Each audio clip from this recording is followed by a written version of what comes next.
Auzubillahiminash-shaytanir-rajim. Bismillahir-rahmanir-rahim. So dear students, welcome again to the Al-Munir Science Academy. मैं हूं सिकंदर हयात, आपका biology instructor. तो चलिए स्टार्ट करते हैं बच्चे अपना नेक्स्ट लेक्चर। और जो है अबाउट द सेल थ्योरी, हमने स्टार्ट किया हुआ था सेल थ्योरी का टॉपिक, और उसमें हमने बेसिकली क्या देखा था कि सेल थ्योरी स्टार्ट कैसे हुई थी, ठीक है, और इसके बेसिकली जो 3 पॉइंट्स जिनको हमने प्रूव करना था वो क्या थे, ठीक है। और इसका जो पहला पॉइंट था वो हमने प्रूव कर लिया था, और मैं उसी को दोबारा रिवाइज कर देता हूं कि पहला पॉइंट क्या था कि all organisms are formed from the cells, तमाम ऑर्गेनिजम्स सेल से बने। इस पॉइंट को हमने वेरीफाई कर दिया। अच्छा, अब मूव करते हैं नेक्स्ट, और वो नेक्स्ट जो 2 पॉइंट्स हैं उनको क्लियर करने की कोशिश करते हैं। तो बच्चे सबसे पहली बात ये है कि जो ये बात है जी 1831 की, एक साइंटिस्ट जिसका नाम है रॉबर्ट ब्राउन, और रॉबर्ट ब्राउन हमें यहाँ के क्या बताते हैं कि सेल के अंदर एक चीज है जिसको हम कहते हैं न्यूक्लियस। उसने कहा जी सेल के अंदर न्यूक्लियस पाया जाता है। बच्चों इसका मतलब एक बात क्लियर हो रही है कि जब रॉबर्ट ब्राउन ने आके हमें न्यूक्लियस के बारे में बताया है, इससे पहले हमें बताया था रॉबर्ट हुक ने, और उसने हमें सेल के बारे में वाकई आइडिया दिया था, लेकिन उसके अकॉर्डिंग सेल एक एम्प्टी चीज था, उसके अंदर कोई चीज नहीं थी। इसका मतलब फिर मैं ये कहूंगा कि अगर इसने न्यूक्लियस डिस्कवर किया है तो फिर ये इसके इन व्यूज को, ये जो जो उसने बात की थी कि सेल एक एम्प्टी स्पेस है, इसको रिजेक्ट कर रहा है। तो रॉबर्ट ब्राउन ने आके इस आइडिया को गलत साबित किया कि सेल्स जो हैं वो एम्प्टी स्पेसेस हैं। क्यों? क्योंकि इसके अकॉर्डिंग सेल के अंदर न्यूक्लियस है। तो देखिए थोड़ी थोड़ी एडवांसमेंट आ रही है कि पहले सेल खाली था, फिर हमने देखा कि लॉरेंस जोकन आके हमें क्या कहता है जी, सेल ही मिलके जो है ना लिविंग ऑर्गेनिजम्स को बनाते हैं। तो अब और एडवांसमेंट आ गई है कि रॉबर्ट ब्राउन कहता है कि सेल खाली नहीं है, सेल के अंदर तो न्यूक्लियस होता है। तो बच्चे नेक्स्ट देखते हैं। नेक्स्ट है जी थियोडोर शवान एंड श्लीडन। ये दोनों जर्मन साइंटिस्ट हैं, और इनमें जो शवान है वो है जोलॉजिस्ट, और श्लीडन क्या है, वो बेटा बोटेनिस्ट। शवान जो है, शवान वो काम करता है 1839 में, और श्लीडन काम करता है 1838 में। ये दोनों बंदे अलग अलग अपनी लैब्स के अंदर काम करते हैं, इकट्ठे काम नहीं करते, अलग काम करते हैं। अगर ये अलग काम करते तो फिर उन्होंने जो मेजर चीज बताई और वो ये थी, उन्होंने कहा कि अगर सेल के अंदर, अभी तक इंफॉर्मेशन ये है कि सेल के अंदर न्यूक्लियस है, उसने कहा नहीं, सेल के अंदर और भी चीजें हैं, और वो कौन कौन सी हैं कि सेल के बाहर आउटर बाउंड्री है जिसको हम कहते हैं सेल मेम्ब्रेन, सेंटर में न्यूक्लियस है, वो तो हमें आइडिया है क्योंकि वो डिस्कवर कब तक हो गया था, वो डिस्कवर कर दिया था रॉबर्ट ब्राउन ने। और न्यूक्लियस और सेल मेम्ब्रेन के दरमियान में जो जगह है उसको हम कहते हैं साइटोप्लाज्म। तो इसका मतलब इसके अकॉर्डिंग सेल के 3 कंपोनेंट्स हैं, और वो कौन कौन से हैं जी, न्यूक्लियस, सेल मेम्ब्रेन और साथ में जो साइटोप्लाज्म। बच्चे आप देख रहे हैं कि इन सेल थ्योरी बनाने में इन सभी साइंटिस्ट का रोल है, लेकिन जब भी बात करें ना, अगर आप सर्च भी करें या आर्टिकल्स में देखें तो आपको पता चलता है कि सेल थ्योरी के बारे में अगर देखा जाए कि सेल थ्योरी किसने दी थी, तो पता चलता है जी वो दी थी शवान एंड श्लीडन ने। आपने सर काम तो ये भी कर रहे हैं, मतलब पहला पॉइंट लॉरेन ओकन ने बताया है, और उसके बाद जो है वो एंड नेक्स्ट आप देखेंगे जी अगस्ट विजमैन भी एक पॉइंट बताएगा।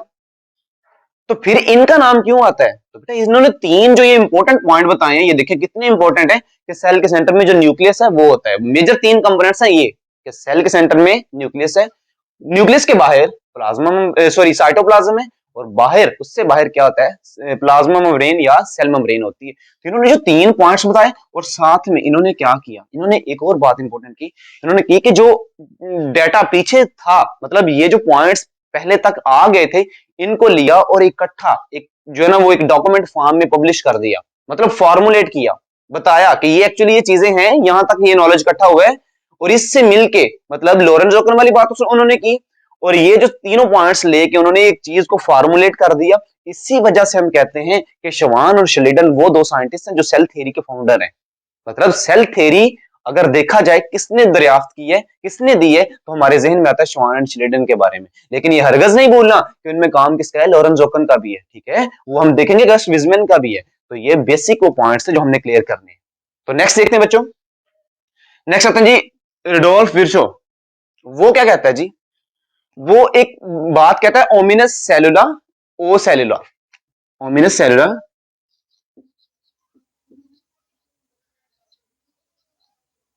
ए सेलुला,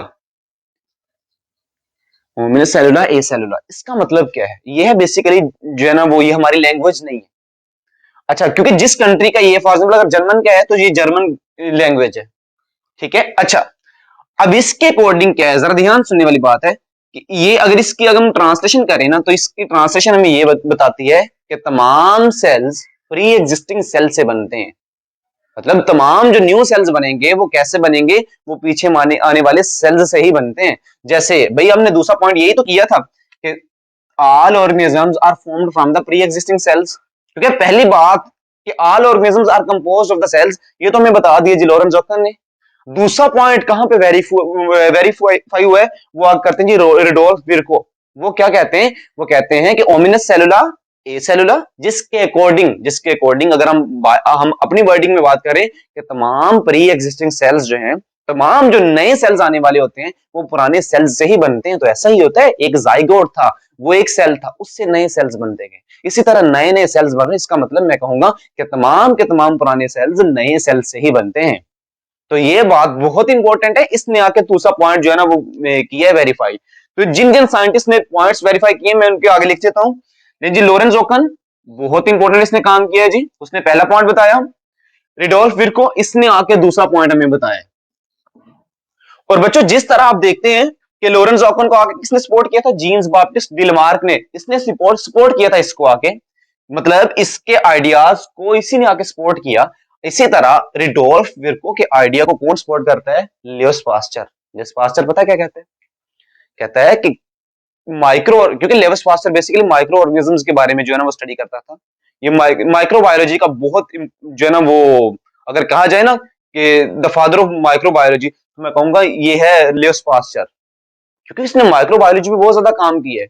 और ये वो क्या बताता है, कहता है कि फॉर एग्जाम्पल मेरी जिल्द पे अगर कोई जरा सी में अगर माइक्रो ऑर्गेनिज्म किसी बैक्टीरिया की वजह से है, तो वो वहां से ही बैक्टीरिया, वो एक अगर सेल है तो डिवाइड करके नए सेल्स बनाते जा रहे हैं। तो यही तो बात उसने कही है रिडोल्फ विर्को ने कि तमाम के तमाम जो आने वाले सेल्स हैं वो पिछले सेल्स से ही बनते हैं। तो इसका मतलब लियोस पास्चर क्या करता है? इसके आइडिया को आके सपोर्ट करता है। तो दो पॉइंट्स हमारे हो गए सेल थ्योरी के, और वो कौन कौन से हैं? कि तमाम के तमाम ऑर्गेनिज्म सेल्स पर मुश्तमिल है। और दूसरा पॉइंट क्या है कि इतना काफी नहीं कि सेल्स पर मुश्तमिल हो, और जो न्यू सेल्स बन रहे हैं वो भी कहां से बनते हैं? वो बनते हैं प्री एग्जिस्टिंग सेल्स से। और ये किसने बताया हमें? रिडोल्फ विर्को ने। और इसको आके सपोर्ट किसने किया है? वो सपोर्ट किया है लियोस पास्चर ने। चैलेंज नेक्स्ट देखते हैं जी, अगस्ट वीजमैन। ये आके हमें थर्ड पॉइंट के बारे में बताता है, और वो क्या है? Structural and the functional unit of the life.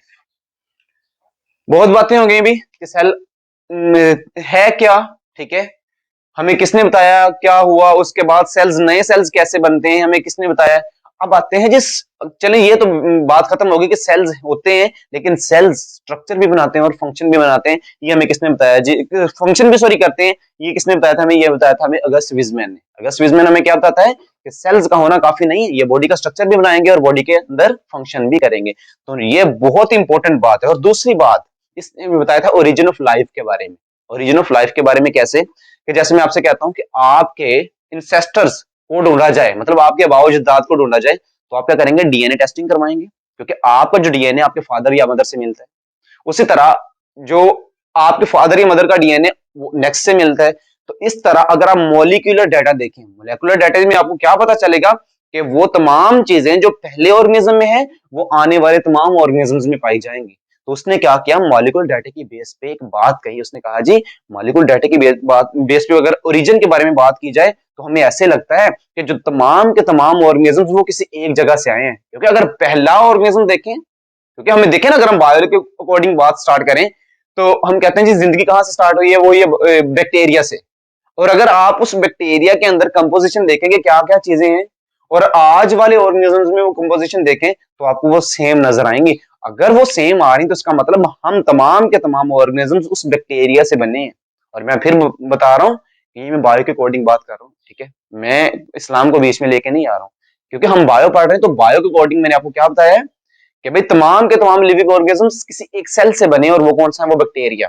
और ये कैसे में पता चला, हमें मॉलिक्यूलर डाटा के बारे से पता चला है कि भाई हमने वो मॉलिक्यूल्स जो पहले ऑर्गेनिजम्स में थे वही सारे के सारे मॉलिक्यूल्स आज वाले ऑर्गेनिजम्स में पाए जा रहे हैं, और इसका मतलब मॉलिक्यूल्स सेम है, तो इसका मतलब इनका ओरिजिन भी सेम है। तो ये हमें किसने बताया जी? अगस्त विजमैन ने।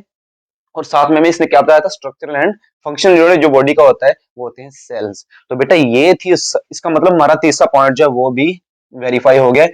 तो हमने तीनों पॉइंट्स को वेरीफाई किया है, और इन तीनों पॉइंट्स के बाद मैं इस रिजल्ट पे पहुंचाऊं कि मुझे कुछ पॉइंट्स लिखने चाहिए सेल फीचर्स के, मतलब एक जो सेल थ्योरी बनी है सब साइंटिस्ट की जो क्वेश्चन है उनके बाद में 3 पॉइंट्स कौन से लिखने चाहिए, वो यही है जो मैंने ऑलरेडी आपके सामने लिख दिए हैं कि तमाम के तमाम सेल्स, तो सॉरी तमाम के तमाम लिविंग ऑर्गेनिजम्स सेल्स से बनते हैं। पहला पॉइंट ये है।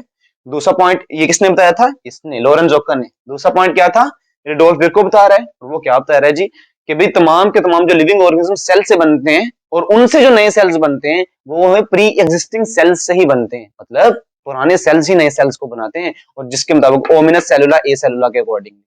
उसके बाद लेविस पास्चर, लेविस पास्चर ने इसको सपोर्ट किया था, ठीक है। और थर्ड वाला पॉइंट जो था वो कि cells are the structural and the functional units of the life, ये हमें किसने बताया था? विजमैन ने।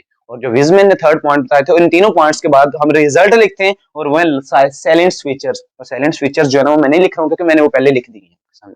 तो बच्चे ये था, हमने देखा कि किस तरह बेसिकली सेल के बारे में सर्चिंग स्टार्ट हुई, किस तरह जो है ना वो सेल के बारे में नए नए आइडियाज हमें पता चले, ठीक है। कि पहले हमें पता चला सेल वाकई खाली है, फिर हमें पता चलता है कि तमाम लिविंग ऑर्गेनिज्म सेल से बनते हैं। उसके बाद हमें पता चलता है जी सेल के अंदर तो न्यूक्लियस भी होता है। फिर हमें बाद में मजीद पता चलता है कि सेल के अंदर मेजर 3 कंपोनेंट्स हैं, और वो 3 कंपोनेंट्स हैं कौन से? ये वाले। उसके बाद फिर बच्चों में इस चीज का आइडिया आता है कि भाई तमाम के तमाम सेल्स प्री एग्जिस्टिंग सेल्स की डिवीजन से ही बनते हैं। फिर हमें मजीद इंफॉर्मेशन ये मिलती है कि जिस सेल जो है वो स्ट्रक्चरल यूनिट भी है और फंक्शनल यूनिट भी है, और इन सारी डिस्कशन को लेके हमने जो 3 पॉइंट्स निकाले थे, और वो क्या थे? वो थे सेल थ्योरी। और इस सेल थ्योरी को हम कहते हैं, यही बेसिकली वो ओरिजिन है, यही बुनियाद है बायोलॉजी की। और बेटे यहां तक हमने देख लिया सेल थ्योरी के बारे में। मिलते हैं नेक्स्ट लेक्चर में, तब तक के लिए अल्लाह।